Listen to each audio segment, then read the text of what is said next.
아예 저도 비행기 모드로 해버리고 하는 게 나을 것 같아. 이게 진동이 와도 신경 쓰이거든요. 아예 비행기 모드로 해버리고. 제가 훨씬 잘 보이네. 글씨가 커서. 아, 예. 네. 어떻게 자유롭게 시작을 하시고. 여기 보고 인사해야 되죠? 네. 처음에. 네. 제가 이제 일단 이끌어갈게요. 화관님 이쪽으로 고개 좀 이렇게 돌리면서 답변해 주세요. 화관님 좀 고개를 좀 돌려주세요. 이렇게? 네, 그렇게. 알았어. 자, 준비. 안녕하세요. 책으로 신을 읽는 작가 유길문입니다. 오늘 여러분들에게 공유해드릴 책은 아니고요. 캐스트를 모셨는데요. 내 인생의 최고의 책 7번째 순서인데요. 화단의 BTS 그리고 최근에 그림으로 읽면 화단의 새로운 흐름을 주도하고 있는 세계적인 천재 화가가 되실 우리 고리들 고영훈 화가님 오셨는데요. 화가님 반갑습니다. 네. 반갑습니다. 바쁘시죠? 네. 반갑습니다. 우리 유튜브 구독자 시청자 여러분. 여러분들에게 한번 네, 우리 네. 화가님 잠깐 이렇게 짧게 소개 한번 해주시면 좋을 것 같아요. 근데 저 책을 안 갖다 놨는데 그래서 가져와야 되나? 중간에 끊고. 네. 아무튼 책을 읽고 쓰다가 유튜브를 우연히 이제 약 9년 전에 시작을 했고요. 꿈은 늘 그림만 그려도 되는 화가였는데 이 유튜브 덕분에 제가 그림만 그리는 화가가 된 본명은 고영훈인데 네. 동명이인이 너무 많아서 고리들이라는 예명을 2008년경에 2008년에 지은 것 같아요. 고리들은 어떤 의미가 있죠? 7년에 그래서 고리들이라는 이름으로 활동하고 있고요. 고리들은 처음에는 그러니까 제가 한때 예전에 막 환단고기 공부하고 그런 약간 한때 환빠였는데 고구려라는 그 강대국 네. 우리 민족이 뭐 신화인지 사실인지 뭐 역사인지 모르겠는데 그 고구려라는 것이 상당히 좀 가슴속에 늘 남아 있었고 그래서 고구려의 원래 이름이 거울이었어요. 거울이 발음 자체가 지금도 뭐 저쪽에 시베리아 쪽에 가면은 거울이 그래요. 거리국이 있었던 그 거리의 들판이라는 뜻이에요. 거리들.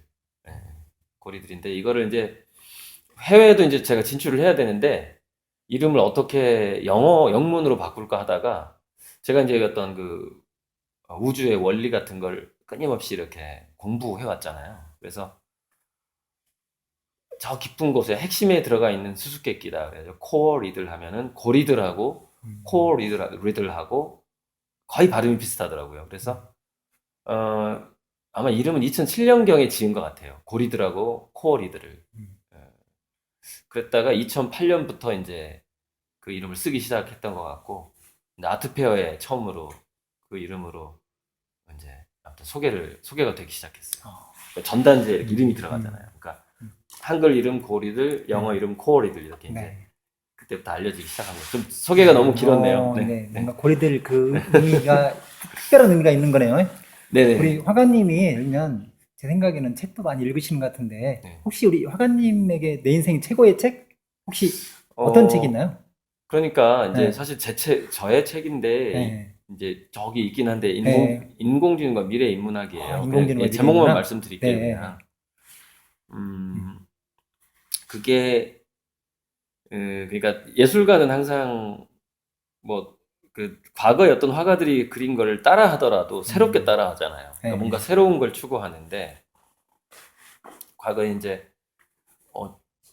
그 공부를 해온 것들 중에서 우리 현실 삶에 다가오는 대다수에게 공통적으로 이렇게 뭔가 다가갈 수밖에 없는 게 이제 4차 산업혁명이고 뭐 인공지능이라던가 사물지능이라던가 만물 인터넷이라던가 블록체인 그리고 그런 것들이 이 지구의 문명을 어떻게 변화시킬 것인가 하는 거에 대해서 제가 그동안 공부했던 것의 총합이라고 봐도 되는 게 가장 나중에 쓴 책인 거죠. 그러니까 제가 썼던 공저 포함해서 한 10권의 책 중에서 맨 마지막에 썼던 저의 책이 이건데 감사합니다. 인공지능과 미래인문학이라는 책인데 네. 내용은 되게 막 특허 기술 얘기 나오고 이 본문으로 들어가면 뭐 중소기업 사장님이 보면 참 좋을 그런 내용으로 바뀌어버려요. 근데 제가 이 책에서 가장 소중하게 생각하는 것은 두 개의 서문이에요. 서문. 약 거의 굉장히 한 20% 이상이 서문이죠. 서문하고 중간중간에 뭐 팁이라든가 뭐 이런 거, 창의성 팁이라든가 이런 것들. 집약돼 있으니까 아무래도 뭐 저의 책을 인생의 책으로 이야기하는 것은 어쩌면 자기가 노력해온 작가라면은 자연스럽게 나오는 현상이 아닐까 싶거든요. 제가 그만큼 애써서 썼으니까. 네. 그러니까 네. 결국에는 내 인생 최고의 책은 그렇죠. 제가 마지막에 쓴 인공지능과 책인 미래인문학. 예. 네. 그리고 그 책이 결국에는 내 인생의 최고의 책이지만 또 아까 방금 네. 이야기한 것처럼 네. 뭔가 4차 산업혁명 시대를 대비해서 네. 뭔가 사람들한테 메시지를 주는 그런 책이네요. 네. 그렇죠. 그렇죠? 그렇죠. 네. 어떤 핵심 메시지가 있을까요? 이 책 속에는. 짧게 한번 짧게 그걸 한번 말씀해 하자면은 주시면. 어떤 인류의 문명이 이제 짧게 보면은 되게 막 일자리도 잃고 이렇게 소집단으로 본다면은 수많은 불행들이 있을 거예요. 수많은 불행들이 있을 건데 크게 봤을 때는 지금 인류의 문명은 유토피아로 가고 있다라는 좀 상당히 낙관적인 책이거든요. 네. 그래서 인공지능이 더 발달하고 이제 블록체인이라고 이제 서로 이렇게 신뢰 장치라고 보통 말을 하는 신뢰를 기반으로 움직이는 인터넷이다. 뭐 이런 식으로 별명을 가지고 있는 게 이제 블록체인이라는 건데 그 블록체인과 인공지능이 함께 결합됨으로써 굉장한 유토피아가 되는데 일단은 인공지능 로봇에 의해서 이제 노동 소외냐 노동 해방이냐 이제 문제가 있는데 짧게는 노동 소외로 월급을 못 받는 사람들이 늘어나는 방향으로 가긴 갈 거예요. 근데 저는 궁극적으로는 인간의 본성이 이렇게 노동을 하는 건 인간의 본성이 아니다. 인간의 본성은 놀이를 하는 것이다. 놀이를 하는 예, 거다. 문화적이고 뭐 게임을 한다거나 이렇게 뭐 이렇게 우리가 연애도 일종의 그 놀이의 개념으로 볼 수도 있고 그런 어떤 놀이의 문화, 호모 루덴스의 문화로 이러이러한 과정을 통해서 가게 될 것이다. 그리고 미래의 경제는 이렇게 변할 것이다. 뭐 이렇게 이제 미래 경제에 대해서도 이렇게 예측한 내용이 아주 많이 들어가요. 저도 개인적으로 이 책을 2번 정도 읽었는데 두 번이나 감사합니다. 또 새로 이제 이렇게 조금 이렇게 지금 업그레이드한 그 업그레이드 하고 책을 있어요. 예, 그 업그레이드. 책을 한번 다시 한번 읽어야겠다는 생각을 한번 예. 해보고요. 제가 알기로는 우리 화가님께서 뭐 철학이나 역사 아니면 인문, 뭐 과학, 양자물리학, 뭐 수학이나 이런 인문학 쪽에 관련돼 가지고 책을 한 10,000권 이상 읽으시고 그쪽에 정통한 걸로 알고 있는데 그렇게 혹시 책을 많이 읽게 된 정통은 그런 아니고요. 많이 계기가 있으신가요? 네. 어떤 계기가 있나요? 이렇게 골고루 많이 네. 읽었다. 네. 그거는 제가 이제 자부할 수가 있는데 네.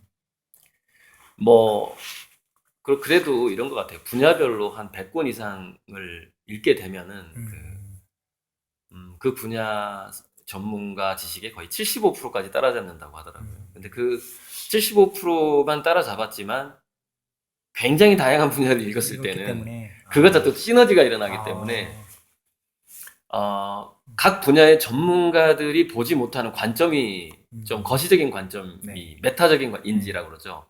메타적인 관점이 생기게 되는 것이죠. 그래서 왜 이제 그 읽기 시작했냐면 뭐 직접적으로는 대학교 1학년 때였나 고등학교 때였나 정확히 기억이 안 나는데 민음사에서 세계 백인의 사상가라는 책이 나왔었어요.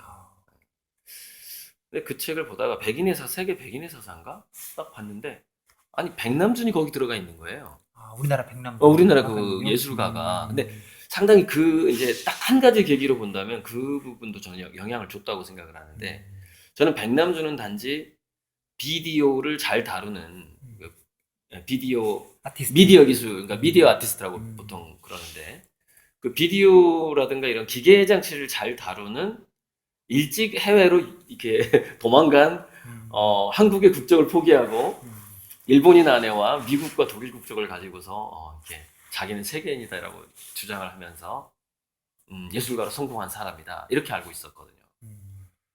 되게 굉장히 부잣집 아들이었대요.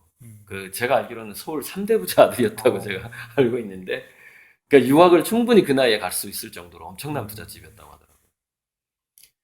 하더라고요. 그렇게만 알고 있었죠. 아, 부잣집 아들 부럽다. 그냥 뭐 유학도 마음대로 가고 이렇게 생각하고 있었는데, 저는 이제 가난한 집 아들이었으니까.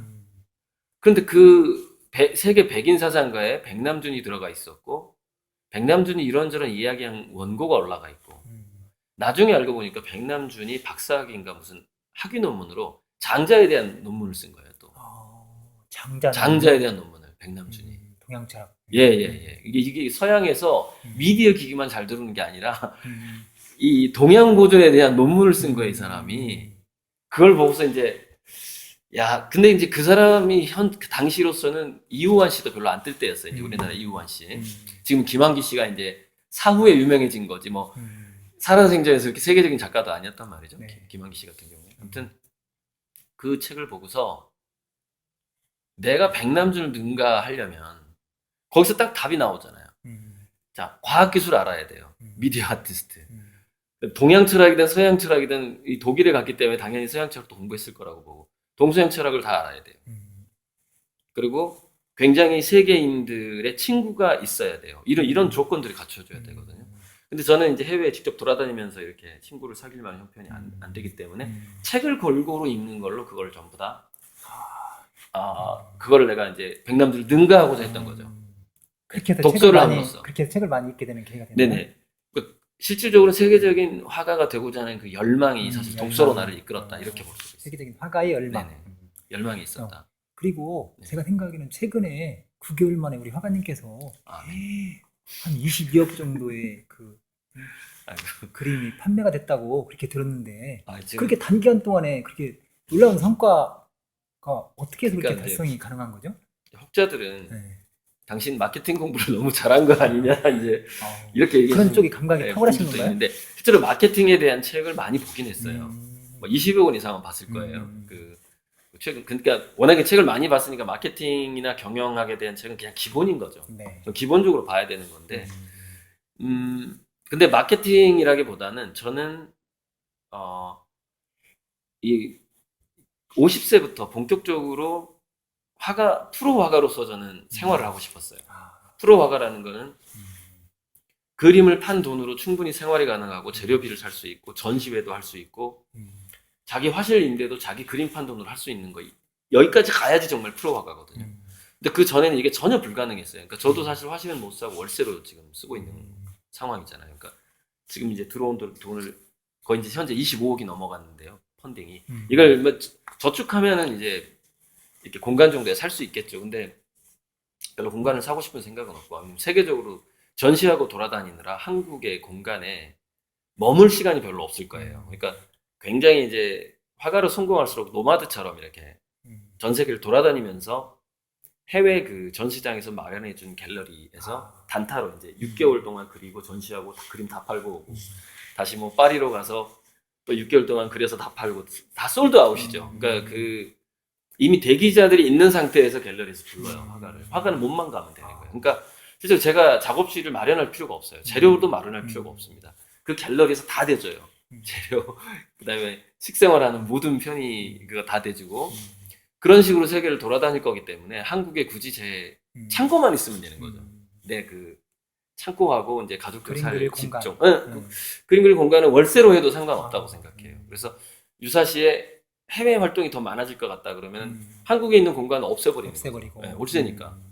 그런 식으로. 자, 질문이 뭐였더라? 아무튼 프로. 그러니까 펀딩이었지. 단기간에 성과를 펀딩이었지. 냈을 맞아. 때. 펀딩이었는데, 그래서 이런 꿈, 내가 그동안 이렇게 화가가 될 준비를 해왔고, 이 아이디어도 이제 그 그림의 컨셉도 충분히 성공할 만한 컨셉을 제가 이제 얻었고, 영감을 통해서 얻었고, 나 이제 좀 세계적으로 활동하고 싶다, 이제 나 본격적인 프로 화가로 활동하고 싶은데 혹시 도와줄 수 있겠냐라는 요청을 유튜브에 했는데, 그동안 이제 유튜브가 제가 도와달라고 요청을 했을 때가 한 8년 이상 했을 때 유튜브를. 그러니까는 도움을 요청했을 때 구독자가 한 3,500명 정도. 지금 6,000명이 돼요. 6,000명이 좀 넘었는데요. 네. 그때부터 이제 한두 명씩 이렇게 개인적으로 그림을 선불로 사주기 시작한 게 처음에는 뭐 2, 30명이었는데 우리 회장님도 이제 사실 그 3년 전에 50대기 한참 아직은 그때는 수련 기간이었죠. 네. 수련 기간이었는데 그때 이제 제가 그림을 그리고 싶다고 해서 이제 후원자를 모아서 한 달에 100만 원 정도씩 이렇게 후원을 해주셨는데 사실 그 돈으로 이게 안 되는 거죠. 왜냐면은 재료비, 생활비, 공간비가 어떻게 나와요 100만 원으로.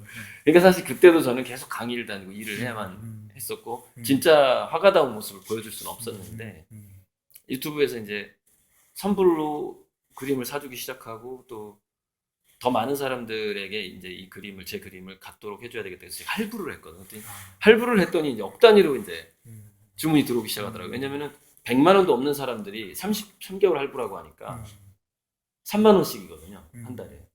그러니까 방금 주문 온 사람도 한 달에 3만 원 넣겠다고 지금 60개월 동안 300만 원짜리. 그래서 십시일반으로 이 3만 원, 6만 원 후원금 3천 원, 만 원이 어느 순간 한 달에 500만 원이 넘어버리는 거예요. 이렇게 모인 게 그게 이제 그 중에서 막 1억 이상 그림 100호를 사겠다는 사람도 있고 그래서 그 1억 이상 주문한 사람은 한 달에 2, 300씩 들어와요 돈이. 예. 그리고 이제 그러다가 제가 이제 그림값을 올리진 않았는데 그러니까 한 차례 올리긴 올렸구나. 2배로 올렸는데 100호가 이제 1000만 원이 된 거예요. 근데 100호를 1000만 원이면 좀 그렇고 좀 800으로 할인을 해서 100개월 할부로 주문하실 분은 해라 하면서 뭐라고 얘기했냐면 이거는 그림 소장의 개념이 아니라 투자의 개념이다. 왜냐면 세계미술시장에서 100호 크기라는 것은 표준형이고 가격이 올라가는 것도 뭐 30%, 50% 하면 비교가 안 되고 이렇게 상당히 좀 상승 곡선이 있고 그러니까 투자를 하고 싶은 생각이 있다면은 그러니까 거기 전제로는 이게 깔려 있죠. 아마도 나는 세계적으로 성공할 것 같다 내 느낌에. 난 그 확신이 든다. 그리고 미래가 보이는데 서로 윈윈을 하자는 개념이죠. 여러분들은 100호를 투자하고 나는 100호 투자금이 또 크잖아요. 그러니까 나는 더 넓은 화실에서 더 많은 그림을 동시에 그리고 싶다라는 하나의 그 윈윈이 형성이 된 거죠. 그러면 짧은 시간에 그런 큰 성과를 낸 게 네. 뭔가 이렇게 화가님에 대한 확신, 저에 대한 믿음도 있었고 확신을 이야기했고, 이제 그렇죠. 그 고객분들이 그걸 믿어주고 미술 믿으시는구나. 투자라는 개념도 있었을 것이고 네. 저를 그냥 막연히 도와주고자 하는 마음도 있었을 것이고 네. 이게 막 결합이 된 거죠. 네. 결합이 되다 보니까 근데 그 중에서 그림을 좀 아는 분도 있단 말이에요. 근데 그림을 좀 아는 분들은요 억 단위 투자를 하더라고요. 그러니까 자기를 지방의 말단 공무원이라고 소개한 분이 저한테 얼마를 투자했냐면 1억 2천 얼마인가? 일시불로만 4천만 원 넘게 보냈거든요. 도대체 뭐 하는 분이세요? 그랬더니 지방의 말단 공무원이라는 거예요. 말도 안 되는데 말단 공무원 게다가 30대 30대 이 일을 이게 할 수가 없네 그랬는데 사연이 있더라고요. 놀라운 일이네요. 사연이 있는데 자기 가까운 친척이 갤러리를 하는데 굉장히 비싼 그림을 사고 팔고 이렇게 전시하고 하면서 재산을 형성해 나가는 걸 직접 관찰하는 거예요. 옆에서. 그러니까 그분은 미술 투자 개념을 확실하게 알고 있는 사람인 거죠. 그러니까 제가 봤을 땐 자기가 저축한 돈의 80% 그리고 앞으로 들어올 돈의 80%를 저한테 투자한 것 같아요. 말단 공무원이 1억 2천 투자한다는 게 어마어마한 거예요. 네, 쉽지 않은 돈이거든요. 그런 분들이 꽤 많아요. 2억 이상 투자한 분들도요. 한 분은 학교 영어 선생이고 한 분은 학원 원장이에요. 근데 2억 5천씩 투자했어요, 이 사람들. 그러니까 여러 가지 이제 저에 대한 어떤 제 유튜브 그 중에 한 분은 어떻게 저를 알게 됐냐면 자기 큰 아들이 지금 초등학생 아들이 보통 아이들랑 조금 달라요. 그러니까 뭐라고 해야 되지? 좀 특수하고 살짝 자폐 성향도 있는 것 같고, 그러니까 흔히 말하자면 그냥 보통 반에서 볼 수 있는 애들이 아닌 거죠. 그래서 이 애를 어떻게 내가 길러야 될까 이걸 고민하다가 제 유튜브를 만난 거예요. 자녀 교육 때문에 대부분 제 유튜브로 들어왔거든요. 들어와서 이제 사신 분도 있고 최근에 이제 어떤 제가 특정 작가를 비판하는 영상을 올리면서 그거 보고 와서 또 그림 사신 분들도 그 돈만 해도 한 5억 정도 들어왔어요. 그 비판 영상 보고. 그러니까 제가 비판한 거에 대해서 확실히 일리가 있다고 생각을 하고 제 어떤 안목과 견해에 대해서 그분들이 인정을 해준 거고 또 제 안목과 견해를 인정한다는 것은 이 다음 질문에 나오겠지만 네네. 결국에는 제 그림의 철학을 인정하는 거거든요.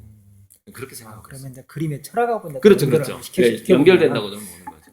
어떻든 간에 그렇게 단기적으로 사람들이 많이 열면 그림을 구매하고 그렇다는 얘기는 뭔가 의미가 있고 가치가 있으니까 그런 거잖아요. 예, 의미와 그런 가치죠. 측면에서, 예, 그런 측면에서 의미와 가치. 우리 고리들 고영훈 화가님의 그림 하면 뭔가 눈동자, 네네. 네, 그리고 눈동자죠. 우주, 그다음에 뭔가 또 꽃, 네, 꽃도 많이 나오고. 꽃도 많이 있고, 그다음에 또 이제 어렸을 때 이제 이런 거 동화나 이런 책 예, 보면 어린 왕자, 이거 봐도 네. 어린 왕자 행상 네, 같잖아요. 어린 왕자 이제 이런 것도 현상이 되고, 그리고 이제 어떤 분들은 또 신비감이 있다고 하고요. 그렇죠, 그다음에 그렇죠. 또 어떤 분들은 이 그림을 보면 힐링이 된다고 하거든요. 신비. 예. 좀 약간 명상하는 그림 같기도 명상하는 하고. 느낌. 그래서 이제 우리 화가님한테 질문 드리고 싶은 게 뭐냐면, 우리 화가님의 네. 그 그림을 많은 분들이 이렇게 400명 이상이 이렇게 많이 구매도 하고, 뭔가 거기서 이렇게 에너지도 얻고 그런 거잖아요. 네. 그러면 우리 화가님이 생각하기에 이 화가님의 지금 그림의 뭔가 컨셉을 우리 유튜브 시청자분들에게 한번 이야기를 해주실 수 있나요? 컨셉. 네. 보통 컨셉이라고 얘기를 하죠. 컨셉. 네. 개념인데. 음. 개념 파악, 어떤 너는 어떤 개념 파악을 하고 그림을 그리냐, 뭐 이런 얘기죠. 결국 코어리들이라는 제 예명애가 그 길이, 그러니까 현재 이 그림으로 오게 된 하나의 길이 있는 것 같아요. 코어리들이라는 것은, 자, 이면의 세계, 겉으로 만져지는 거 말고, 우리가 만질 수 없는 더 작은 세계, 더 깊은 세계, 또 우리가 느낄 수 없는 다른 차원의 세계에서 이 세상을 이렇게 존재하게 하는 어떤 원리가 있을 것이다라는 막연한 그 어떤 그걸 진리 추구에 대한 갈망이라고 보통 얘기를 하죠. 네. 진리 진리추구라고 하죠. 진리추구. 그래서 전 이제 그런 진리추구를 종교에서 해본 적도 있고 또 네. 책을 통해서 이렇게 했는데 하다 보니 이제 결국에는 그게 이제 이렇게 물리학으로 압축이 돼요. 그러니까 요즘에는 인간의 생각도 호르몬이라든가 이렇게 호르몬이라든가 신경 전달 물질로 표현을 하는 뇌과학, 그게 뇌과학이다 말이죠. 그런 경우가 생기면서 우리의 의식조차도 이제 물질에서부터 이렇게 비롯되는 이런 해석들과 함께 제가 뇌과학하고 미래학 그다음에 여러 과학 서적을 많이 봤는데 그러면서 이제 물리학으로 들어가는 거예요. 근데 물리학으로 들어갔을 때 이제 물리학 중에서 양자 물리학 쪽 이야기 하시는 근데 양자 물리학이라는 게 양자 물리학의 뭐 방정식을 제가 안다라는 것이 아니고 거기에 대해서 수많은 논의가 있었잖아요. 거기에 대해서 아마 맨 처음 읽었던 책은 물리학과 도라는 프리츠호프 카프라의 The Tao of Physics일 거예요. 그 책이 이제 정말 이해는 다 안 됐는데 어쨌건 1989년, 1990년, 30년 전에 읽은 거예요, 그 책을. 예. 그렇게 이제 시작을 한 건데 거기서 이제 관찰적 효과가 나오고 거의 한 100년 전에 했던 영이라는 그 과학자의 이중슬릿 실험 나오고 그 이후에 이제 뭐 슈레딩거의 고양이가 나오고 이제 그 양자물리학의 발전에 대해서 이제 이중슬릿 실험하고 슈레딩거의 고양이하고 휴 에버렛의 평행우주 해석 이렇게 쭉 연결이 돼요. 그래서 세 가지가 하나의 단계 이렇게 올라가는 거죠. 그래서 거기 올라가다 보면은 결국에는 거기서 이제 평행우주가 수많은 우주가 겹쳐 있는데 모든 가능성의 우주가 겹쳐 있는 거죠. 근데 그 모든 가능성의 우주가 겹쳐 있기 때문에 우리가 이 물리적인 현상이 가능하다는 얘기예요. 그게 평행우주론이거든요. 그러니까 정말 우리가 뭔가를 아느냐 하면 아는 게 아니라 우리는 휴대폰 내부에 있는 모든 부품을 다 알고 쓰진 않거든요. 우리는 그렇잖아요. 우리는 뭔가 살 때 알고 사는 게 아니에요. 그냥 사는 거지. 네. 자동차 부품 모르지만 운전은 가능한 거죠. 우리가 두뇌 해부학 공부 안 해도 두뇌를 쓰잖아요. 마찬가지로 이제 그런데 내가 이렇게 말할 수 있고 물을 마실 수 있고 커피를 타서 마실 수 있고 이렇게 번식도 할 수 있고 결혼도 할 수 있고 그 모든 것의 근원이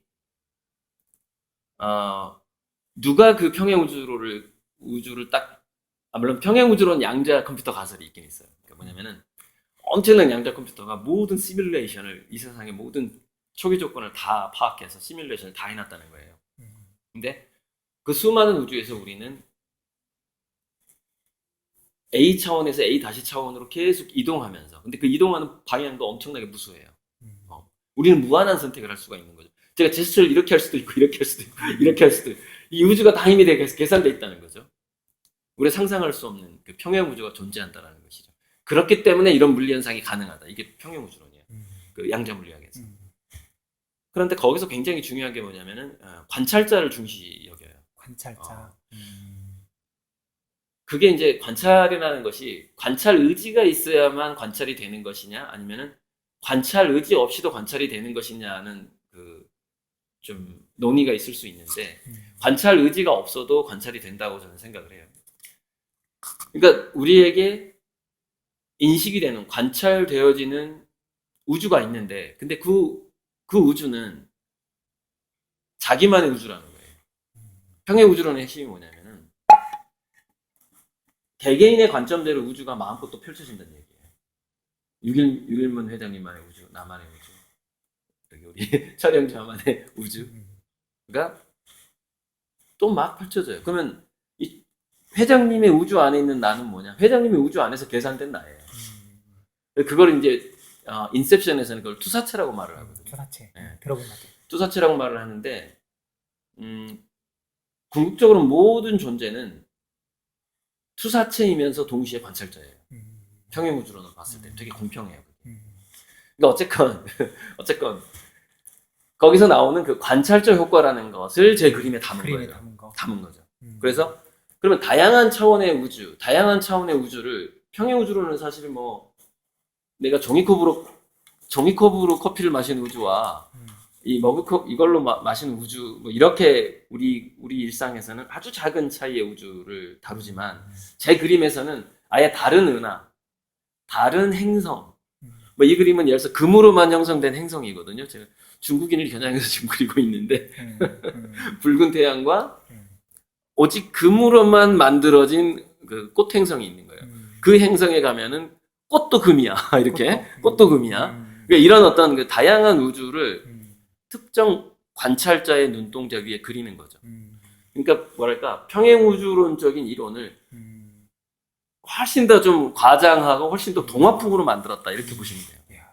그럼 결국에는 우리 화가님의 그림은 어떤 철학적인 깊이가 있는 거고, 거기서 출발한 거니까요. 거기서 출발한 거고, 네네.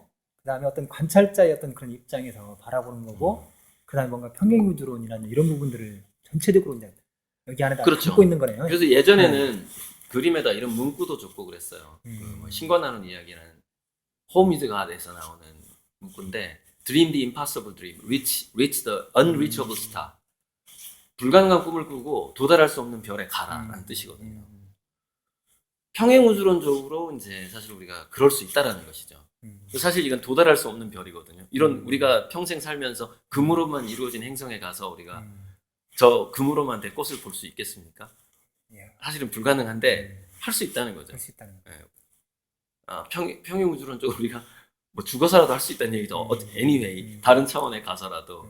근데 그런 어떤 상상할 수 있는 모든 어떤 이제 상상을 표현하되, 단지 이 천문 물리 법칙에 의해서 태양, 행성, 위성, 뭐 그런 거, 그다음에 은하, 성운, 그런 천문 물리의 바탕으로 저의 평행 우주적인 상상을 좀 마음껏 펼쳤다, 뭐 이렇게.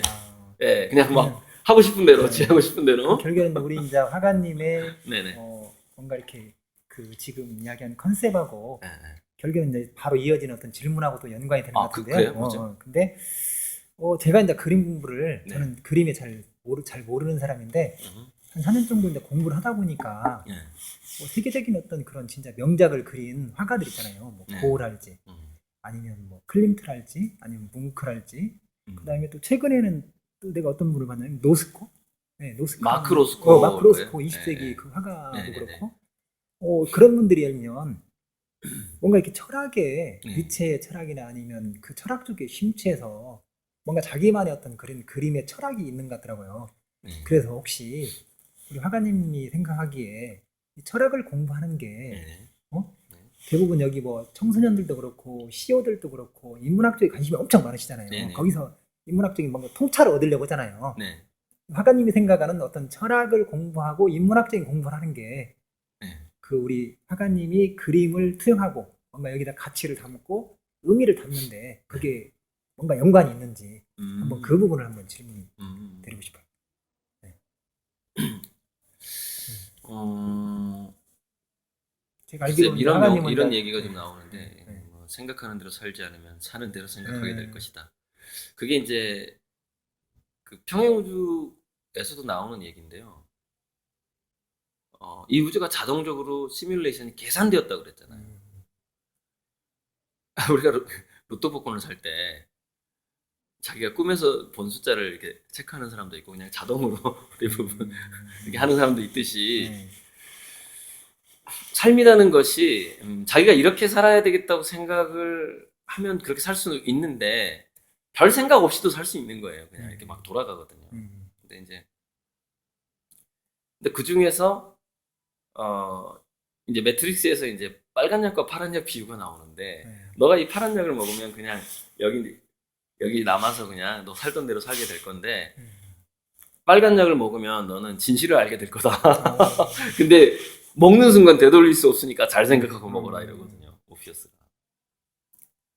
그러니까 그냥 주변에서 어른들이 하는 이야기, 뭐 학교 선생님이 하는 이야기, 그다음 베스트셀러가 하는 이야기 말고 왠지 도서관에서 저 숨겨진 책 속에 뭔가 나의 새로운 생각 재료가 있지 않을까라는 그게 호기심이잖아요. 거기서부터 이제 남들이 안 본 책을 읽으면서 막 20대 때는 되게 막 자랑스러워하고 막 그러잖아요. 심리적으로. 아무튼 그 생각의 재료를 맛있는 생각의 재료를 머릿속에 담지 않는다면 현대 미술이라는 것이 자기 생각을 이미지화하는 거거든요. 그것은 마치 요리사가 어떤 레시피를 가지고 요리를 해내는 것과 비슷해요. 근데 레시피는 요리는 아니잖아요. 그렇죠. 네, 요리는 아닌데 그래서 이제 이게 참 종합 예술인데 그래서 이 그림이라는 것은 그래서 생각의 재료를 책에서 얻고요. 그 다음에 이렇게 고수들의 강의를 듣는 거예요. 이런 인터뷰 듣는 것도 사실 강의 듣는 거랑 비슷하거든요.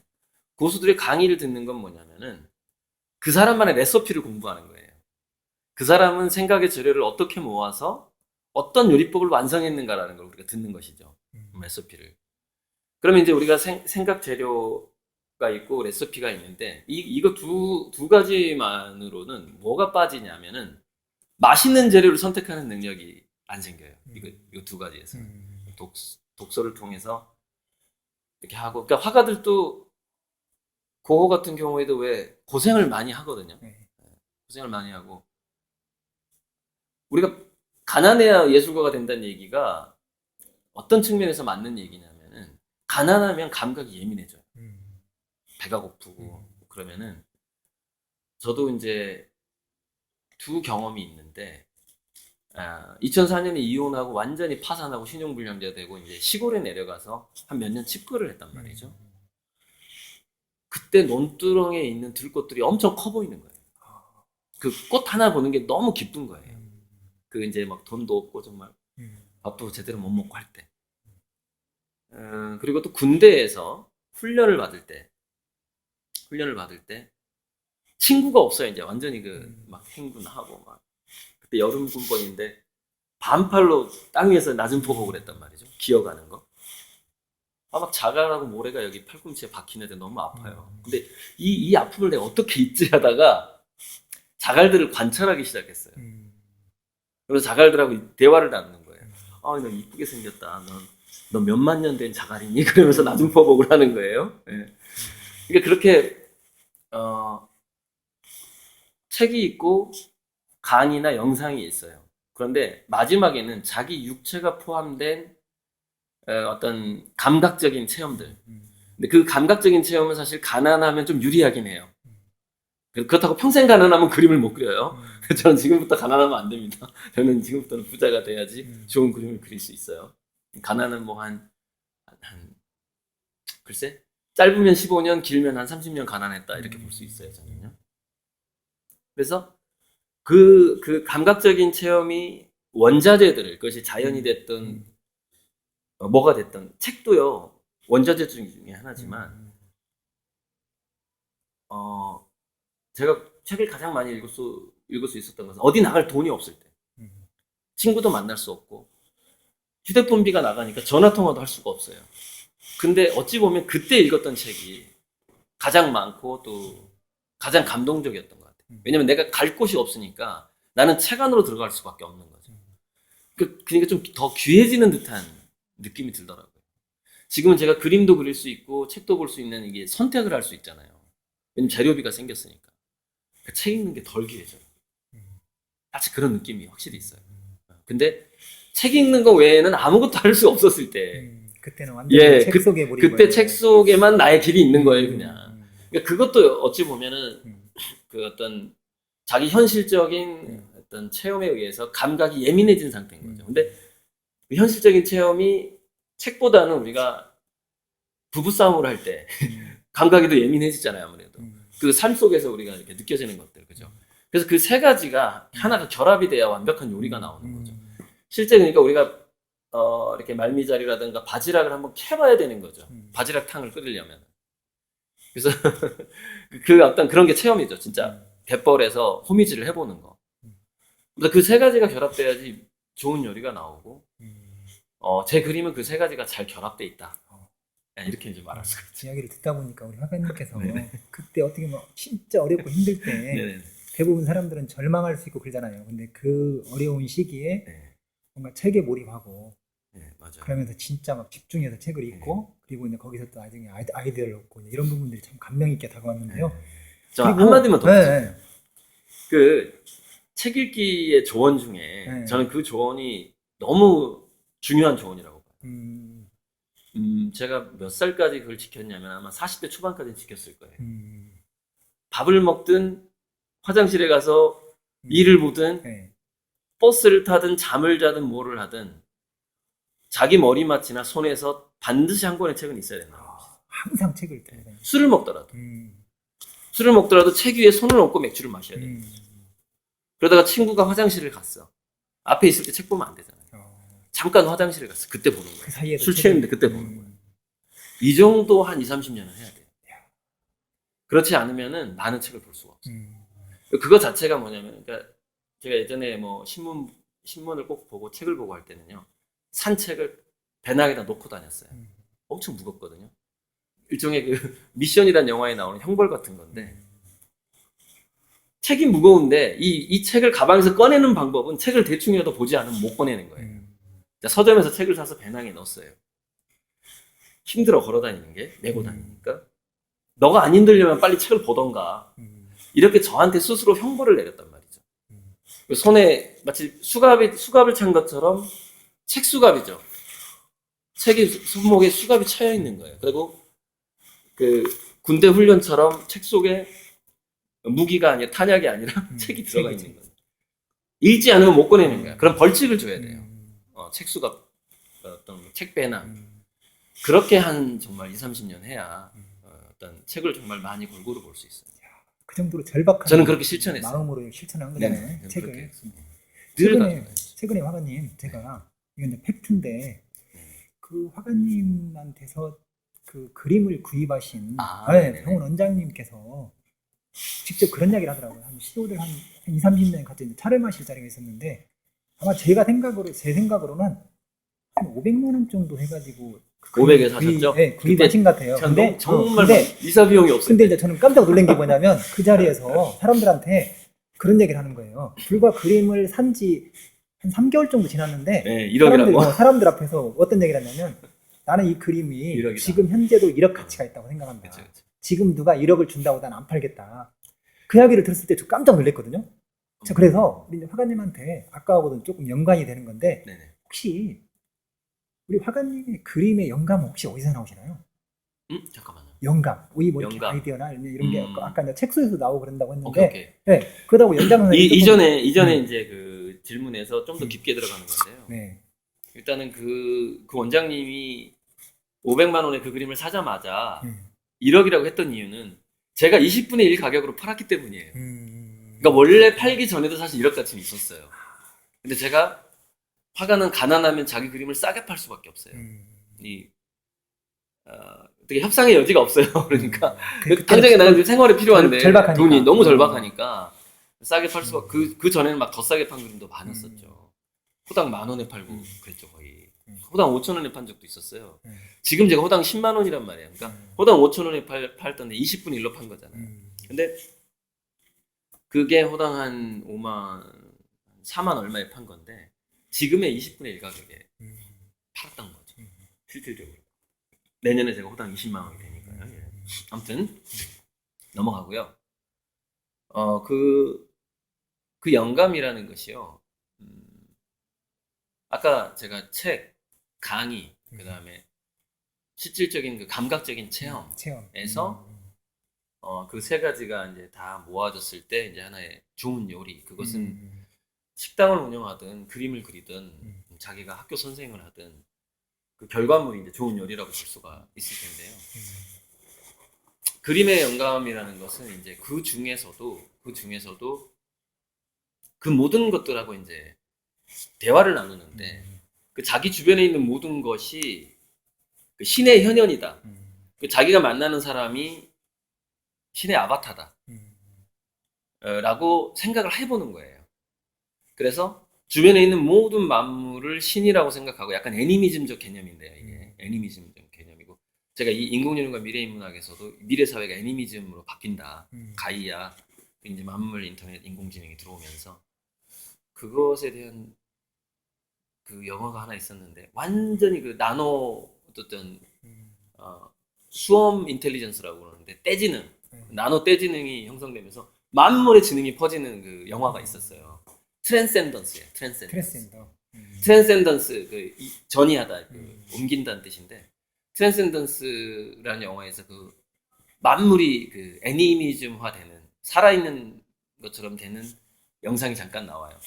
작은 물방울 속에 엄청난 그 나노 센서들이 지능을 가진 센서들이 들어가 있는 그러니까 나노 인공지능 뭐 이렇게 인공지능 로봇이다 이렇게 생각하시면 돼요. 아무튼 그 모든 만물이 그런 애니미즘적인 신의 메시지를 담고 있는 하나의 그림자다. 그러니까 신이 빛이라면 플라톤의 동굴의 비유인데 이게 빛이라면 그 그림자가 이제 현재 이런 것들이다. 이제 뭐 이렇게 보통 불교라든가 이런 데서도 좀 많이 나오는 개념인데 그러면서 그 주변의 만물들하고 대화를 시도를 하는 거죠. 이 나무 토막은 나에게 지금 현재 어떤 말을 거는가. 근데 그 대화를 시도하는 중에 이제 물감을 섞어서 색깔을 만들고 붓칠을 하면서 그 작용, 그러니까 붓이 캔버스에 묻는 그 한 작용해서 이제 하나의 또 신하고 소통하고 있다는 느낌을 받는 것이죠. 신은 어떤 그림을 그리고자 하는가, 어떤 새로움을 만들어내고자 하는가죠. 그러니까 우리가 요리를 해도 어떤 새로운 요리를 만들어내는가 하면은 피아노 연주를 해도 조금 다르게 연주하잖아요. 그럼 그 연주가들은 그 이면정 씨 같은 경우에도 베토벤 피아노 곡을 칠 때 베토벤한테 기도를 한대요. 내 옆에 와 있어 달라고. 나 혼자는 이 곡을 다 칠 수 없다. 내 옆에 와 있어 달라. 기도를 하고 하면은 정말 베토벤이 자기한테 온 것 같은 느낌은 든대요. 뭐 증명을 할 수는 없지만. 그 마찬가지로 제가 이제 그림을 그릴 때도 신이시여, 당신이 화가가 됐다면 당신은 지금 이 그림을 어떻게 그리겠습니까? 라고 계속 묻는 거죠. 근데 거기서 이제 어쩔 때는 게르하르트 리히터라는 그 독일 작가가 화가가 했던 말인데 나의 그림이 나보다 영리하다. 캔버스와 붓이 나를 인도하는 것 같은 느낌이 든단 말이죠.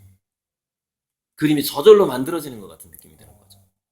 우연의 효과인데 막 잘 나와요.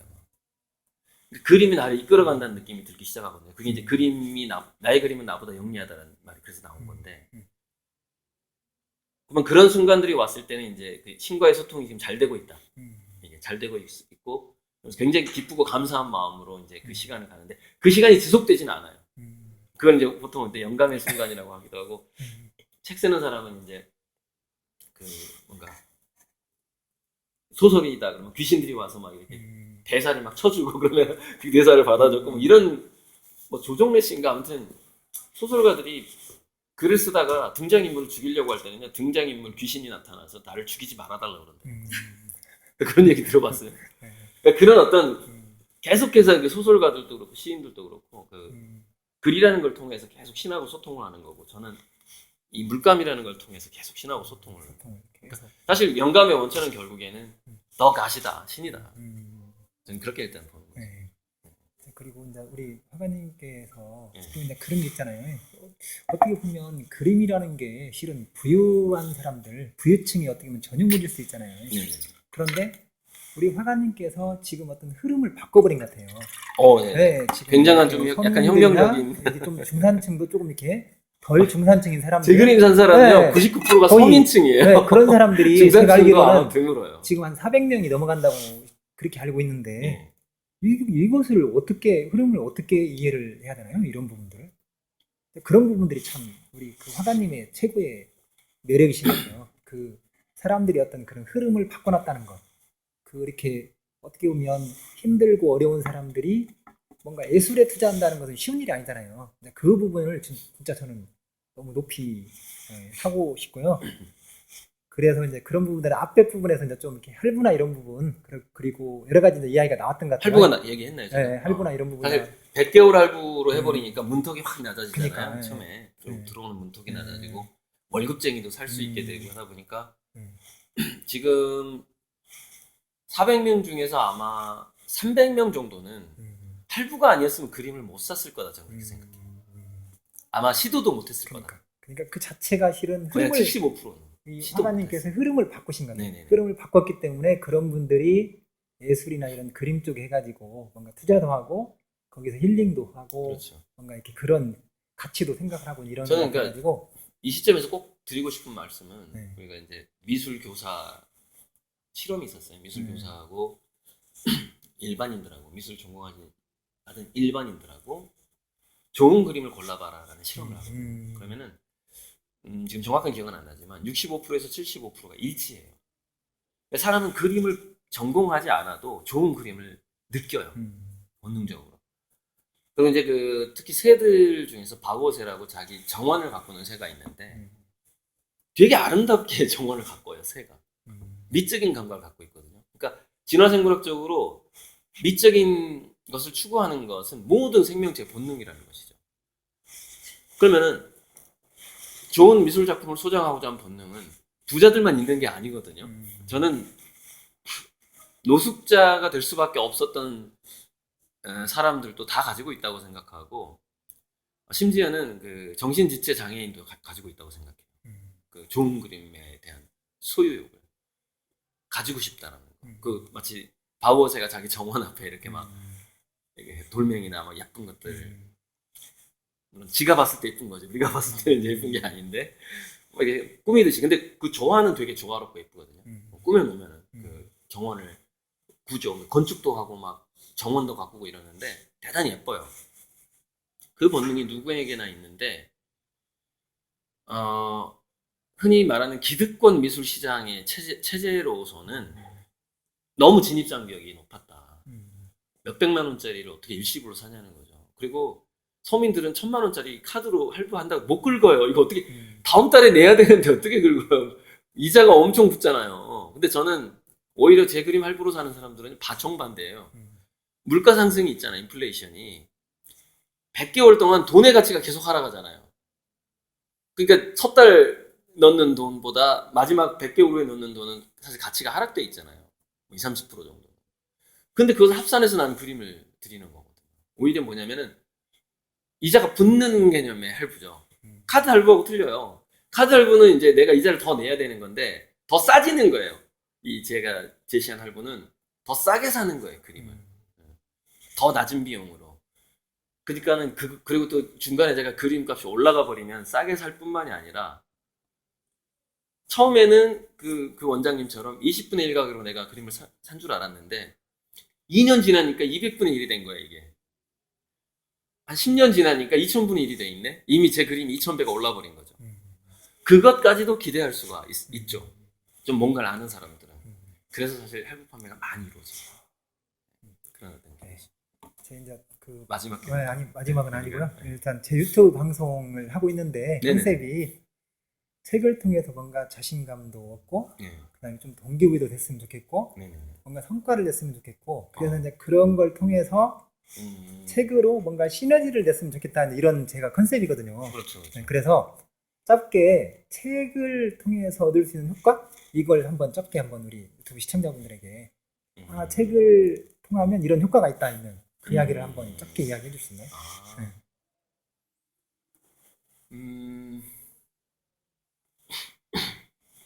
최근 제가 도서관이나 이렇게 서점에 가면은 그 대형마트가 생각이 나는데 카트 딱 끌고 딱딱 주워 담을 수 있잖아요. 마찬가지로 그 어떤 우리가 생각을 쇼핑한다? 하는 개념요. 생각 쇼핑이라는 것이 예를 들자면은 우리가 강의를 듣는다. 그러면은 제가 예전에 이제 공부법 강의할 때 자주 했던 얘기인데 강의를 듣는 그 정보의 그 입력의 속도가 50분의 1이래요. 책 읽는 거예요. 그러니까 아무리 좋은 스승을 내가 만나서 강의를 듣는다고 해도 50배의 시간이 걸려요. 근데 우리가 어느 정도 이 독서에 대한 좀 수련이 됐고, 한 몇백 권 이상 이렇게 읽고 뭐 1000권 이상 넘어가게 되면은 책 읽는 속도도 빨라지고 이해도 또 좋아지잖아요. 또 아는 개념도 많아지기 때문에. 그래서 우리가 이제 대형마트에서 이 쇼핑하는 거하고 배추밭하고 저기 갯벌하고 돌아다니면서 갯벌에서 바지락 사오고 강원도 가가지고 그 배추 사오고 한 시간을 비교해봐요. 시간을 내가 그 뭔가 생각의 재료 원자재를 모을 수 있는 그 시간 대비 영상이나 강의보다 책의 효율이 압도적으로 높아요. 네, 압도적으로 높아요.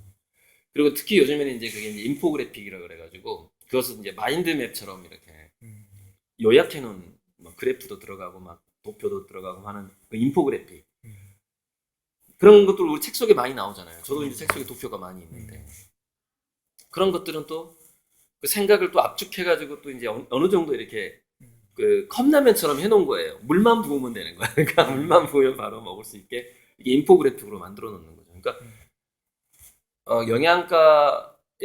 영양가의 어떤 그 잘 추려놨다. 그러니까 예를 들어서 갯벌에서 바지락 가져오면 우리가 해감해야 돼요.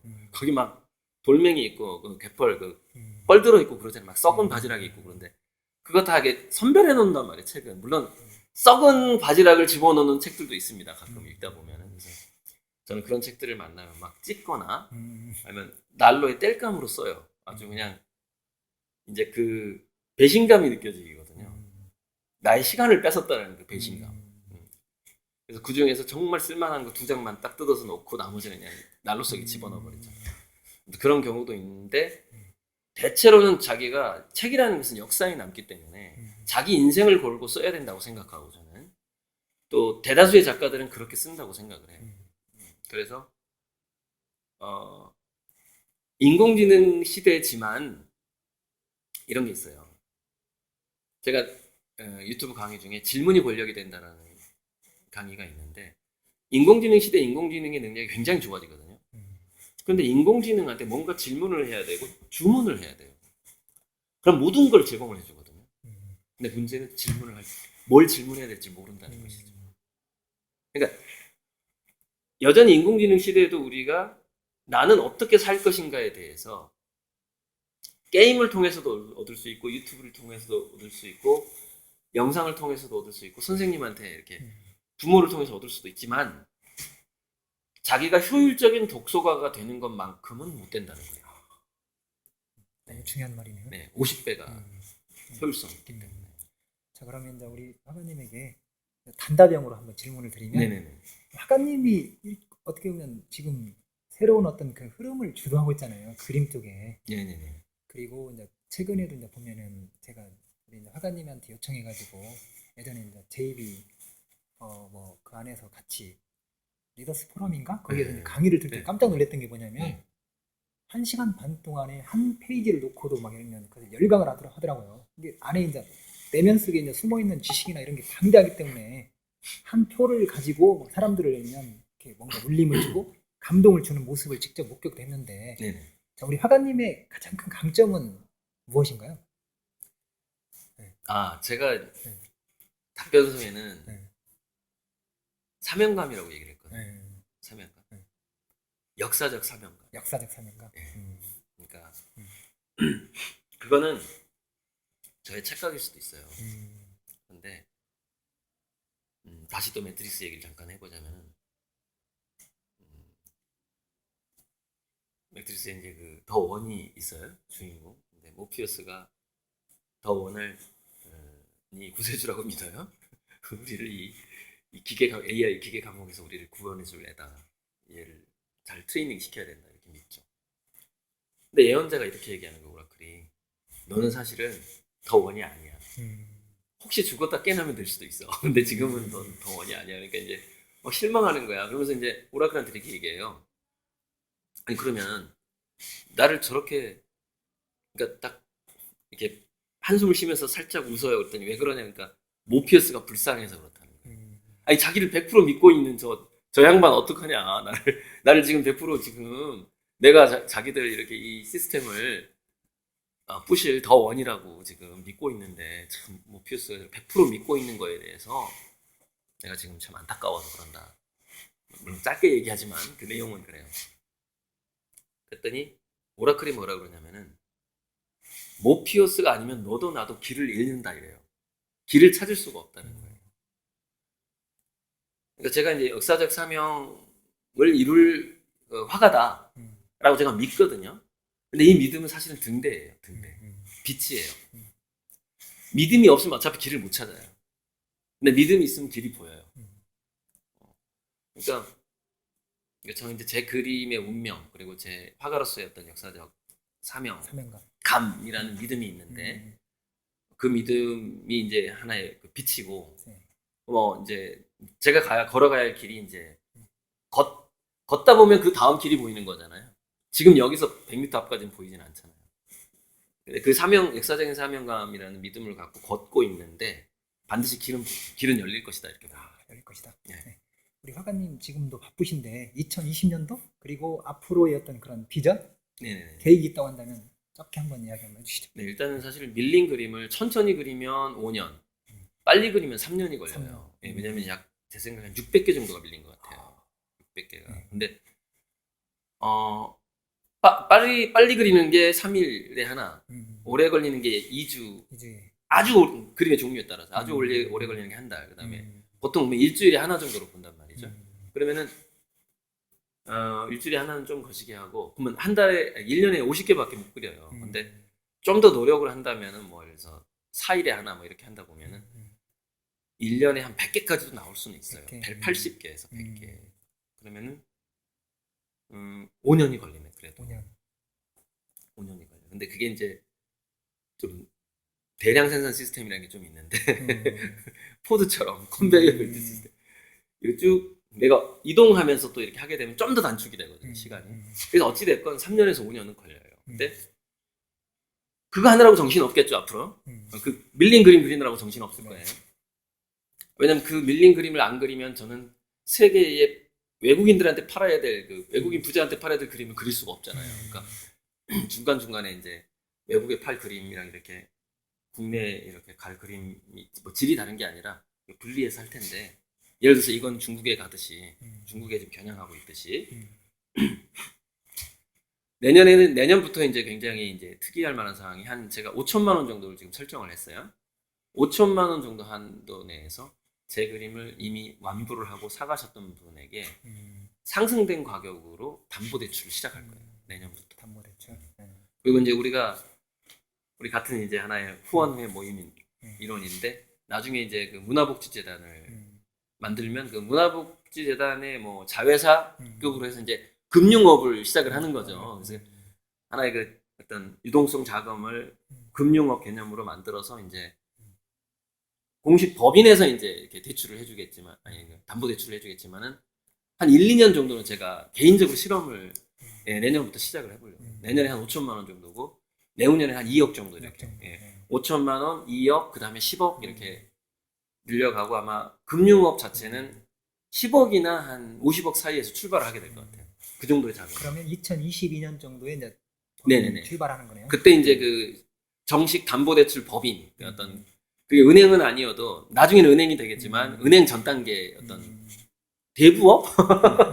이쪽에 그 대부업자 좀 이게 이미지가 안 좋아지는데 근데 저는 굉장히 착한 대부업자 따뜻한 담보대출. 네. 착한 담보대출을 이제 아마 하게 될 겁니다. 네. 하여튼 오늘 우리 화가님 시간 내주셔서 너무 감사드리고요. 제가 네네. 최근에 우리 화가님의 그림을 보고 네. 실은 막 감동도 하고 그다음에 페이스북에 글도 올리고 이제 그런 경험도 많이 있는데 네. 그림이 저한테 뭔가 그 힐링이 되는 것 같아요. 그리고 막 감동을 하게 되고 뭔가 이렇게 색다른 어떤 신비감으로 다가오고 그리고 말로 어떻게 표현할 수 없는 어떤 그런 게 많이 다가왔거든요. 너무 감사드리고 한마디만 멘트 해도 네, 돼요? 마지막에 질문이 뭐예요? 마지막으로 이제 이렇게 유튜브 시청자분들에게 한 말씀. 오케이. 그 전에 이제 한 말씀 하시고 하고, 시청자분들한테 네. 인사 한 네. 말씀 하시면 좋을 것 같아요. 네네네. 화가로서 이제 이게 붓질을 할 때 그 붓질이 저를 설레이게 해야 되거든요. 그 붓질 자체가. 근데 그 붓질이 나를 설레이게 하지 않으면 막 그냥 쉬고 싶어요. 딴 짓을 하고 싶은 거죠. 그러니까 화가들이 사실 물론 내년에는 제가 딴 짓조차 할 수 없을 정도로 지금 스케줄을 빡빡하게 잡을 생각인데 그렇게 제 자신이 설레이는 붓질이 아니면 화실에서 내보낼 수가 없어요. 그림을 못 내보내요. 그러니까 이 뭐냐면은 제가 그 그림에 대해서 남들이 봤을 때는 괜찮은데 그러니까 저 이런 말 하는 사람 되게 싫어하는데 도자기 장인한테 가서 야 그 기스난 도자기 있잖아 이렇게 점 하나 있는 거 조금 금간 거 그런 거 있으면 내가 우리 집에 갖다 놓을 테니까 좀 하나만 줘. 도자기 장인들이 제일 싫어하는 말이에요. 그 다음에 학교에서 학생 때도 그런 말 하는 사람들이 있어요. 특히 경비 아저씨 뭐 이런 그런 분들이 야 나중에 너 얼마나 화가로 성공할지 모르니까 그림 그리다가 버린 거에 좀 이렇게 네가 보기에 좀 잘못 나온 거 있으면 나 하나 줘. 근데 보통 초등학교, 중학교 동창들이 또 이 얘기를 많이 해요. 미치겠어. 친구들한테 이렇게 막 공격적으로 말을 할 수는 없잖아요. 근데 사실 그렇게 할 수가 없어요. 진짜 장인이고 진짜 화가는 버린 거는요 숨기고 싶지 세상에 내보내고 싶지 않아요. 그 마치 자기가 이렇게 자기 몸매를 드러내는 거하고 똑같아요. 그런 게 잘 다듬어서 내놓고 싶단 말이죠. 여름에 우리 아시죠? 20대 그 여름 오기 전에 다이어트 하는 그 심정이야. 진짜 아무튼 그렇기 때문에 제 그림을 가져가신 분은 제가 그 정도 노력을 하고 있다. 그래서 이제 좀 감동도 전해줄 수 있다. 저는 이렇게 봐요. 그 붓질에 설레임이 들어가 있다. 그리고 이제 끝으로 우리 좀 너무 길었는데 몇 분이냐면은 거의 1시간이 넘었는데요. 시청자 여러분들에게 인사 한 말씀 해주시죠. 그러니까 이제 우리 유길문 회장님의 유튜브 공식 명칭이 뭐죠? 책 시너지. 책 시너지 유튜브. 책 시너지 TV예요? 아니면 그냥 책 시너지? 책 시너지 유길문. 책 시너지 유길문. 그러니까 저도 이제 구독자인데 이름을 이게 다 외우지 못하고 영상만 보니까 그런 구독자인데 아무튼 그 유길문 회장님 채널에서 만나서 굉장히 행복하고 감사하고요.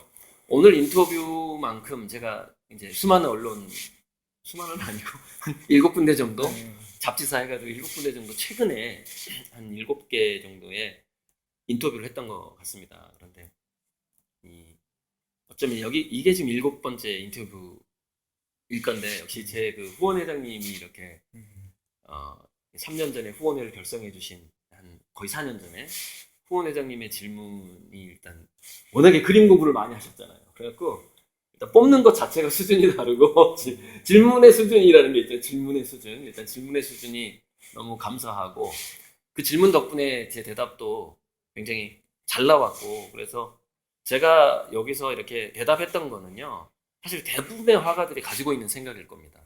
저만 가지고 있는 게 아니라 이렇게 저처럼 표현은 못하더라도 대부분의 예술가들이 이런 심정을 갖고 있고 그런 느낌으로 예술 활동을 하고 글을 쓰고 창작을 할 거라고 생각을 합니다. 오늘 뭐 이렇게 끝까지 들으신 분이 뭐 몇 %일지는 잘 모르겠는데요. 아무튼 장시간 이렇게 어떤 분은 참 고생 많으셨고 또 아무튼 함께 행복했습니다. 감사합니다. 네, 유튜브 시청자 여러분 감사합니다. 내 인생의 최고의 책 우리 화단의 BTS 우리 고리들 고영훈 화가님 모셨는데요. 고리들 고영훈 화가님의 내 인생의 최고의 책은 인공지능과 미래인문학 네, 라는 제가- 책이라는 거. 제가 마지막에 그리고 쓴 책이 꼭 여러분들 열면 인공지능, 미래인문학 쪽에 인문학 쪽에 뭔가 이렇게 통찰을 얻고 싶으신 분은 우리 화가님의 책을 꼭 한번 읽어보시면 많은 도움이 될 것 같습니다. 여러분 경청해주셔서 너무 감사합니다. 혹시 감사합니다. 도움이 됐다 한다면 구독 버튼 꼭 왜냐면 나 눌러주시면 하나만 아니 나 하나만 더 예, 우리 추가. 화가님 마지막으로 그- 한 말씀 더. 도서관 프로그램 중에 네. 사람 책 프로그램 아세요? 네, 있어요. 사람 책. 네. 그래갖고 그 사람의 인생을 들어보는 책. 네. 근데 내 인생의 최고의 책 이 프로그램은 네. 부제로 사람 책도 들어갔으면 좋겠어요. 아, 사람 책. 아, 아니 가로 열고. 네네, 알겠습니다. 아니 감사합니다. 아무튼 네, 감사합니다. 마치겠습니다. 네, 감사합니다. 네. 1시간 10분 1시간 넘었어요? 넘었어. 난한 30분 된 줄 알았더니. 제가 또 완전히 또 수다쟁이여가지고 뭐 이런 이야기 시작하면은 강의하듯이 이렇게 하다 보니까 화가님 말씀이 너무 진지해가지고 잘하셔가지고 도중에 말을 하는데 말을 못 어느 끊더라고요. 정도 예상은 했는데 예상을 했는데 너무 길어졌어. 말씀이 너무 했어? 생각보다 훨씬 길어졌죠? 아유 네 감사합니다. 아유. 이거는 이제 제 유튜브에 네. 참 회장님 인사 좀 해요. 제 유튜브에 아 그래? 올라가는 영상이니까 제 유튜브 구독자들한테 네. 안녕하세요. 예, 책으로 시너지를 내는 작가 유길문이라고 합니다. 우리 화단의 BTS 우리 고리들 고영훈 화가님의 저는 팬이고요. 하여튼 항상 너무 도움을 많이 받고 있고 그리고 최근에는 제가 이제 우리 화가님의 그림을 보고 감동을 했습니다. 아직 너무 깜짝 놀래가지고 주변의 CEO나 리더들한테 이 그림 좀 보라고 막 하면 많이 이렇게 소개도 시켜주고 그다음에 예를 들면 페이스북이나 이런 데도 자기를 공유를 했었고 그다음에 최근에는 이제 그 느낌을 제가 그 블로그에다가 이렇게 글을 올렸던 것 같아요. 그 그림을 보고 난 느낌, 감동 이런 것을 말로 표현할 수는 없지만 그래도 이제 내가 알고 있는 그런 이렇게 범위 내에서 이 그림의 가치와 의미나 이런 부분들을 그렇게 이제 전달했던 것 같은데 항상 우리 화가님한테 감사한 마음 가지고 있고 그리고 실은 어떻게 보면 흐름을 리더의 핵심은 흐름을 바꾸는 거라고 하더라고요. 근데 우리 화가님께서 흐름을 바꾸고 있는 것 같아요. 화단의 흐름 그리고 미술계의 흐름 그 다음에 그런 부분을 완전히 바꾸고 있는 것 같아요. 그리고 제가 이제 읽었던 책 속에서 이런 내용이 있었거든요. 뭔가 탁월한 사유의 시선을 하는 게 좋다. 근데 탁월한 사유의 시선의 핵심은 예술가의 시선으로 바라보는 거다. 근데 우리 화가님은 이미 예술가의 시선으로 바라보는데 그 예술가의 시선을 바라볼 때 제대로 바라볼 때 가장 중요한 것 중에 하나가 네. 뭔가 인문학적인 통찰이라고 하는데 아하. 이미 화가님은 철학이나 역사나 과학이나 인문학 쪽에 관련돼 가지고 많은 그런 과학이나 이런 부분들을 양자물리나 이런 공부를 엄청 많이 했기 때문에 이미 그런 쪽에 통찰은 가득하신 것 같아요. 그래서 이제 그게 결국에는 지금도 그림에 투영이 되고 있지만 앞으로 이런요 우리 화단의 BTS 우리 고영훈 고리들 화가님의 그림이 앞으로 얼마만큼 진화하고 성장할 건지 이것이 뭐 너무 막 마음속으로 기대도 되고요. 하여튼 설렘과 흥분이 되고 있습니다. 그리고 아직은 중요한 것은 뭐냐면 우리 고리들 고영훈 화가님의 그림이 지금 컬렉터나 아니면 돈이 있는 사람들, 부유한 사람들은 아직 입질도 하지 않았다는 거예요. 아무도 사지 그게 않았다. 아무도 하지 않았다는 거예요. 지금 어떻게 보면 서민들, 그 공무원이나 아니면 자영업자나 아니면 그런 어렵고 힘든 들이 일면 뭔가 할부나 이런 걸로 그림을 사신 거잖아요. 근데 네. 1년 동안에 거의 한 25억 25억 정도를 이렇게 구매한 건데 이것은 진짜 어떻게 보면 이것은 기적이다. 네. 저는 지금 기적인데 기적이 지금 시작도 하지 않았다. 저는 네. 그런 생각이 들거든요. 맞아요. 앞으로 예를 들면 1년 뒤, 2년 뒤, 3년 뒤 어떻게 펼쳐질지 저는 막 너무 설레기도 하고요. 하여튼 아이고. 구독자 여러분, 하여튼 감사합니다. 우리 고리들 고영훈 화가님의 뭔가 그림 그리고 앞으로 열면 화이팅입니다. 네, 응원하겠습니다. 네, 마치겠습니다. 아유 마지막 응원 멘트 감사하고요. 네. 앞으로 이제 우리 복지재단에 네. 왜 출연 안 할까? 아니 복지재단에 이제 이게, 사무장. 창설되면 이제 그 사실 돈 관리라든가 재무 관리 오랫동안 사실 관리의 경험이 관리의 달인이죠. 돈 관리의 달인. 이미 달인의 경지에 가신 윤하연 작가님이죠. 윤하연 작가님인데 아니 짧게 그냥 맞아요? 이뻐 오늘 너무 이뻐서 잘 나와요. 잘 나와요 지금. 네.